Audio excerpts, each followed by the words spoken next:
the Constitution has given a lead as to how the national revenue is supposed to be shared. And that is why it establishes the Commission on Revenue Allocation. It also gives the Senate the mandate to come up with, to pass legislation on how national revenue is going to be shared, especially between the national government and the county government. Now, one of the biggest challenges that was manifested in 2019, and what is now coming out from the constitutional path, is that the Constitution has not specifically spelled out what is the exact formula to be followed. That's why you see there are recommendations that come in after every 5 years. And I think that was very deliberate because the variables keep on changing. The population keeps on changing, and poverty levels also keep on changing, and so on and so forth. So that is one of the biggest challenges that we face today.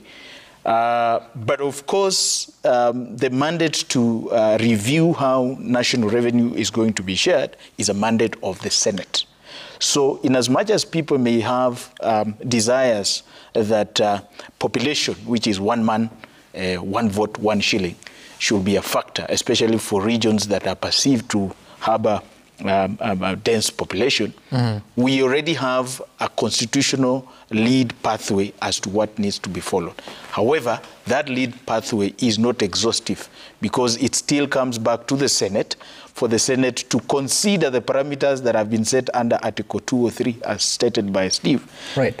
But even that, then we come to a situation whereby even after the Senate has come up with a way as to how to share the national revenue and to give considerations to the recommendations that are being given by the Commission on Revenue Allocation, that has to go to Parliament for approval. And you remember in 2019, there was a deadlock as to how to proceed based on the formulas. And the formulas that were being applied came in handy and it manifested these differences. So that is the biggest challenge that we have right now. The Constitution has not specifically provided for as to how to share this national revenue.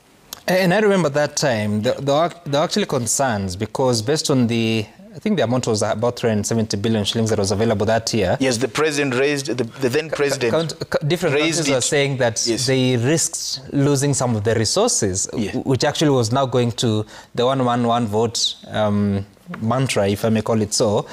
But then the resources, as you're saying, were topped up just to make sure that no county received less resources than the previous year. Yes. So are we being genuine in this conversation? Obviously, and as I've said it before, the proponents of the one man, one vote, one shilling are not being genuine.